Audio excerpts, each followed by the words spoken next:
शिवाय नमस्तुभ्यम। आज हम उपाय के बारे में बात करेंगे। आपके घर में किसी भी प्रकार का दोष है, काल सर्प दोष है, पितृ दोष है, गृह दोष है, वास्तु दोष है, मात्र इस उपाय से आपके घर के सारे दोष दूर हो जाएंगे।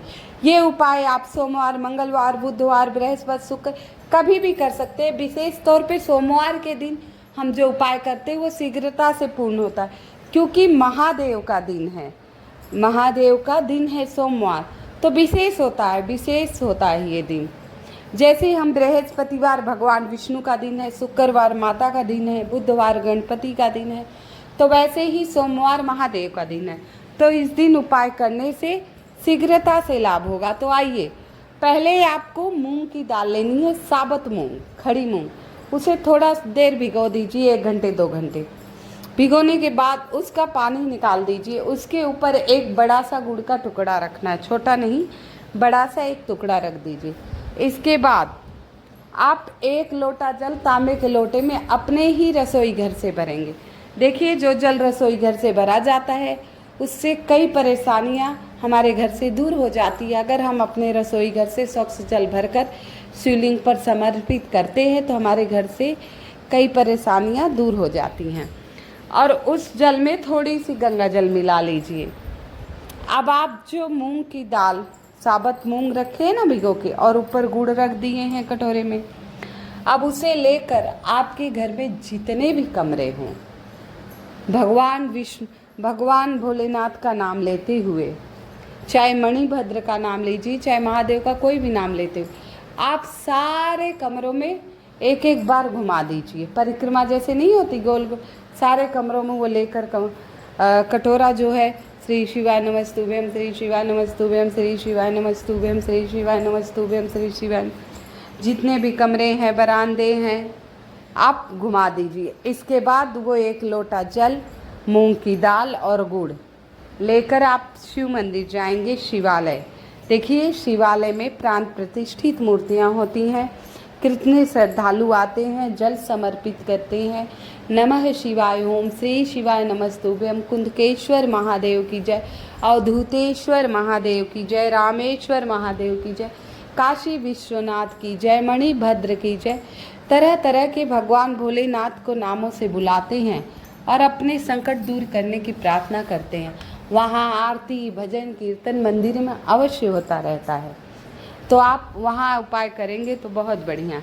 अब वहाँ नहीं पहुँच पा रहे हैं, ये उपाय वैसे मंदिर में करना, नहीं पहुँच पा रहे तो घर के बाहर किसी वृक्ष के नीचे कोई शिवलिंग रखा तो वहाँ कर लीजिएगा। क्योंकि जो हम बाउल लिए हैं जिसमें हम मूंग की दाल गुड़ रखें, वो अपने घर के ग्रह कलेश दूर करने के लिए 1 बार पूरे घर में घुमाते हैं, 2 बार घुमा लीजिए, 5 बार या 7 बार, वो आपके ऊपर। तो पूरी परिक्रमा कर दिए। अब उस चीज़ को हमको घर से बाहर निकालना है, घर में तो रखेंगे नहीं फिर, तो इसीलिए घर के बाहर ये उपाय करना है। तो आप मंदिर में कर लीजिए, सबसे बढ़िया मंदिर में करने है। तो आप सामान लेके गए, 1 लोटा जल जो लिए थे, मूंग की दाल और गुड़। अब मंदिर में पहुंचने के बाद जो मूंग की दाल और गुड़ है, मणिभद्र के नाम से आप शिवलिंग के पास रख दीजिए। कहाँ रखना है आपको? शिवलिंग के पास रख दीजिए। इसके बाद जो जल लिए हैं उस जल को आप श्री शिवाय नमस्तुभ्यम कहते हुए धीरे धीरे शिवलिंग पर सारा जल समर्पित करना है। और ध्यान रखिएगा, जल जब आप शिवलिंग पर समर्पित कर रहे हैं तो छींटे आपके ऊपर नहीं जाने चाहिए, छींटे आपके ऊपर नहीं जाने चाहिए, नहीं तो दोष लगता है। अभी जल समर्पित करने के बाद मणिभद्र का नाम लेते हुए भगवान भोलेनाथ से प्रार्थना करिए, हे प्रभु, हमारे घर में इस प्रकार से संकट है, इस प्रकार से दोष है, प्रभु मेरे घर का दोष दूर कीजिए और जो गलती हो, अपराध हो, उसे क्षमा करिए, माफ़ी दीजिए। हम अज्ञानी हैं, मूर्ख हैं, बेवकूफ़ जैसे भी हैं, आपकी ही संतान हैं, कृपया हम पर अपनी दया दृष्टि बनाए रखिए। ऐसे प्रार्थना करते हुए 5 मिनट तक वहाँ बैठिए। इसके बाद जो आप मूंग की दाल और गुड़ वहाँ रखे हैं, उस मूंग की दाल और गुड़ को आसपास कहीं गौ माता हो तो वहाँ खिला दीजिएगा। अब अगर गौ माता तो आपको आसपास मिल ही जाएंगी, आजकल शहरों में भी घूमती रहती है, मंदिरों में गौशाला है। चलो 100 में से हम मान ले रहे हैं 1% आपको गाय नहीं मिल रही है, तो अब आप क्या करें? तो आप ये बाहर किसी वृक्ष के नीचे रखाइए, गुड़ चींटियाँ खा लेंगी और जो मूंग की दाल है वो चिड़िया खा लेंगी। लेकिन बहुत महत्वपूर्ण है, इसे गाय को ही खिलाना है। 99% गाय को ही खिलाना है। आपको गाय नहीं मिले 1% तो ये उपाय करना है, ठीक है? चिड़िया खिलाना है। तो अब तक मेरी वीडियो को लाइक नहीं किया है तो निवेदन है, कृपया मेरी वीडियो को लाइक एवं सब्सक्राइब अवश्य कर दीजिए और कमेंट में श्री शिवाय नमस्तुभ्यम लिख दीजिएगा। अगला उपाय है अक्षत से चावल से। चावल रोग मुक्ति के लिए ये उपाय हम करते हैं, धन की प्राप्ति के लिए ये उपाय करते हैं। तो आइए, इसमें मात्र 2 चावल लेना है, टूटा फूटा खंडित नहीं होना चाहिए। मात्र 2 चावल ले लीजिए और उपाय पूर्ण नहीं होता बिना बेलपत्री के, तो एक बेलपत्री लेनी है जो कटी पीटी खंडित नहीं होनी चाहिए, कटी पीटी खंडित नहीं होनी चाहिए। और 1 लोटा जल जो आप अपने ही रसोई घर से लेंगे, गंगा जल मिला हुआ। अब ये सामग्री लेकर आपको शिव मंदिर जाना है और ध्यान रखिएगा उपाय करने के पहले प्रतिदिन पूजा आप कर लीजिएगा, इसके बाद ही उपाय कीजिएगा, ठीक है? तो आप ये सामग्री लेकर मंदिर गए। अब हमने 1 बेलपत्री ली है, हमारे पास 2 बेलपत्री नहीं है, 1 ही ली है हमने। उस बेलपत्री को अच्छे से धुलकर पोंछ लीजिएगा। अब वही बेलपत्री पहले हम गणेश जी के स्थान पर, देखिए शिवलिंग पर ही शिव परिवार होता है, आजकल सभी को ज्ञात है। तो पहले गणेश जी के स्थान पर टच कराइए, हल्का रख के उठा लीजिए। फिर कार्तिकेय जी के स्थान पर टच कराइए, रख के उठा लीजिए। फिर माता अशोक सुंदरी जो भगवान भोलेनाथ की अत्यंत प्रिय, सबसे प्रिय पुत्री है, वहाँ रखिए, फिर उठा लीजिए।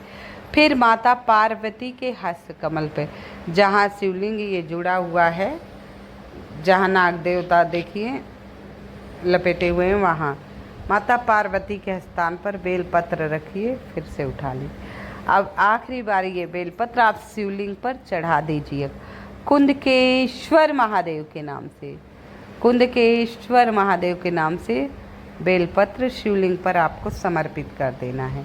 अब जो अक्षत ले गए हैं आप, 2 चावल लिए हैं ना, 2 अक्षत जो लिए हैं वो आप जल में डाल दीजिए। 2 अक्षत जो लिए हैं वो आप जल में डाल दें।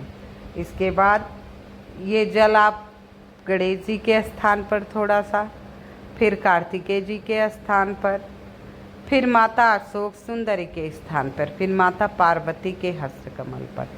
इसके बाद जो बचा हुआ जल है आपका वो शिवलिंग पर कुंदकेश्वर महादेव के नाम से करना है, कुंदकेश्वर महादेव के नाम से आपको चढ़ा देना है।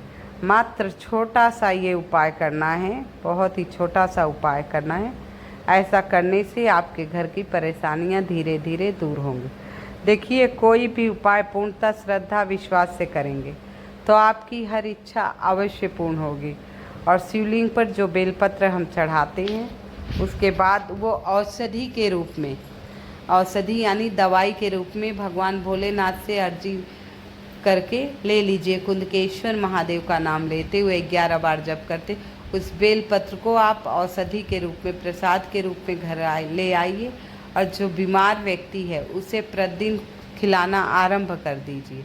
प्रतिदिन नियम से, देखिए नियम बहुत महत्वपूर्ण है, खिलाना आरंभ कर दीजिए।